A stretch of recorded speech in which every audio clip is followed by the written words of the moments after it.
right, hello SEC West fans. This is Rick again. I'm going to talk a lot about LSU Alabama this week because there's not much going on.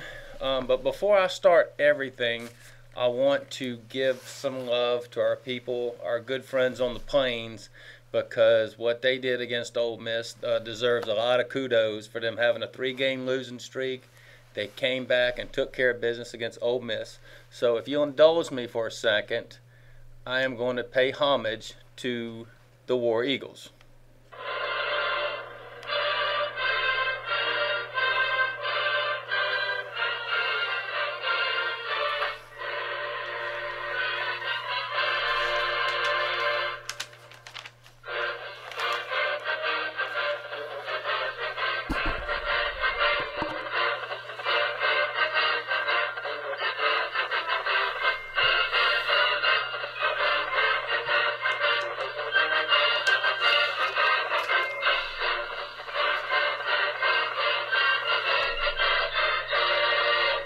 All right, congratulations again to Auburn.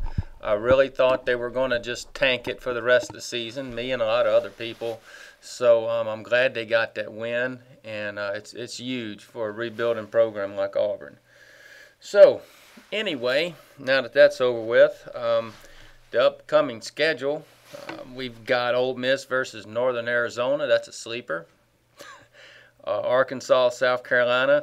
It's a key game for both teams. Whoever loses that game is going to be really screwed. But the winner will have something to hang their hat on. That's probably going to be a very, very, very interesting game. If Alabama wasn't playing LSU this week, I'd really be talking a lot about that game. In fact, my buddy, if you want to send me an email and talk about Arkansas, give me a call. SECWestDudes@live.com. Or send me an email and send me your thoughts on that one. Auburn versus Furman. Winning streak for Auburn will continue. So that's cool. And Mississippi State is off. Now the big game of the week, of course, is LSU Alabama. Later tonight, I don't know what time because Sherrill's in D.C. right now. Some important meeting for our security. But once he's done with that, we're going to try to go live here, and we're going to have several segments. Me and him are going to go head on the Alabama-LSU game. But as an intro to that, I have broken down what I think as an LSU fan and someone that I think's pretty knowledgeable about college football. Here's how I see the breakdown, and I'm going to wait to give my prediction of the game later when Sherrill's on, so we'll have equal time. So anyway, LSU's a 9-point underdog in this game, which I think is great for LSU. The more points that we're underdogs, the better. But 9 points, that's fine with me. I don't know what the folks in Vegas are thinking, but whatever. So I'm just going to go down the list, and I'm going to say LSU, Bama, whatever I think are favorites, because this is what a lot of people like to do. Let's see, the defensive backfield. I'm going to start with the DBs. I'm going to say LSU is heads up. I'll take LSU's defensive backfield against any team in the country, and that's not just because I'm a homer LSU fan. But I think any team we play, we have better defensive backs than. So I'll take LSU. Linebackers, I'll give an edge to Bama because they got Rolando McClain.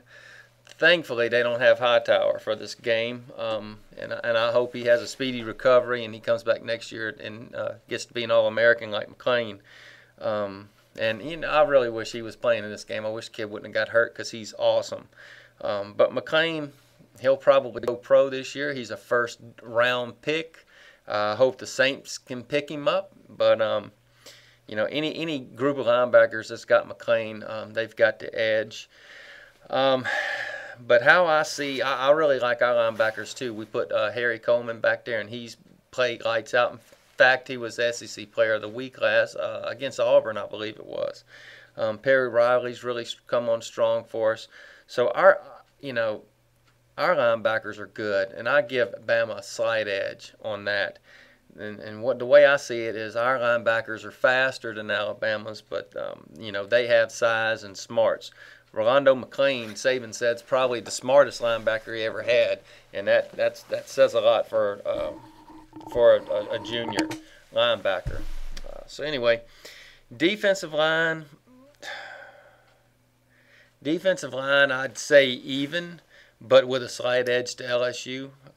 I know they've got Mount Cody, and I know he's a tremendous player, but and I know he's going to give T-Bob Hebert, our center, fits, and this is going to be his coming of age party.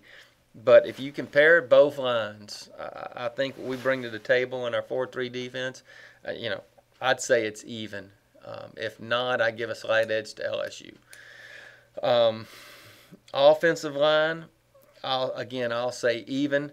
Ours was more beginning of the year. LSU's offensive line was supposed to be our strength, but they've taken a long time to gel. I think their best performances are in front of them this year, and I think it's going to start against this Alabama team. And Alabama is just the opposite. They weren't supposed to be that strong, but they've really come on this year and been a strength for this team, except for the pass blocking. So I'm going to say that's even. I'm giving it even Steven on that one. Running backs, y'all going to think I'm crazy, but I'm going to say we're even. Not on performance. Bama's been performing better. You got Ingram, who, in my opinion, he should win the Heisman. Upchurch is awesome, and Trent Richardson's probably the one that's going to give us fits. I'm only saying that because it's always some third string or second string back that usually gives LSU's problems, a.k.a. Sean Alexander a long time ago. So anyway, our backs, Charles Scott, Keelan Williams, we get the ball to Holiday sometimes. Russell Shepard's been running well lately. And our newcomer that we pretty much just started playing in this Tulane game, Stephen Ridley, he came on really strong against Tulane. This group is sleepers. But I still think, along with our offensive line and our running backs, I think our best performances are ahead of us, and I think it's going to start against Alabama. So I'm going to call running backs even. Wide receivers, I'll take LSU's receivers against Alabama's receivers any day of the week. Yeah, they've got Julio Jones, and Julio Jones is awesome. But, we've got LaFell, we've got, Tolliver, Holiday, Rubens coming on strong, Dixon. And so I'll take those two. I'll give the edge to LSU, even though we better watch out for Julio. Quarterbacks, even Steven as can be. Look at these stats. Let's look at McElroy. McElroy right now has an efficiency rating of 131.7. Jefferson is 140.2. McElroy's thrown 3 interceptions. Jordan Jefferson's thrown 4 interceptions. Percentage, Jordan Jefferson's completion percentage is 63.7%. McElroy's 59.9%. These quarterbacks are as even as it gets. So it's going to be a pick 'em. I think the winner of this game, we're going to talk about that later tonight, but I really think the winner of this game is going to be the one whose quarterback doesn't makes the least amount of mistakes, and how in the hell are we going to figure that out? But again, we're going to talk about that more tonight. And special teams. Again, I'm calling this even. You got Arenas returning punts and kickoffs. We got Jones and Holiday. And Holiday's been returning punts really well the last couple of weeks. It looks like he's getting comfortable back there. We might see a lot about that. The kicking game, Tiffin, or the Alabama's field goal kicker versus our field goal kicker. Our field goal kicker's 10 of 13 with along of 52. Tiffin is 20 of 23 of along of 50. Tiffin's had 7 touchbacks. We've had 2. Jasper. And, one thing LSU's going to have to be concerned about in special teams is punting, because our punter Hilton is coming back after being gone for a while. I think he just missed a game. But anyway, he's hit or miss. If he's on, he's on. If not, he's really bad. So there you have it. I didn't give any team. I got even Steven across the board except for LSU defensive backs, Alabama linebackers, and LSU wide receivers. Everything else, I've got even. So, give me an email. let me know what you think, and we'll talk about it. And if not, see you later tonight. I appreciate it.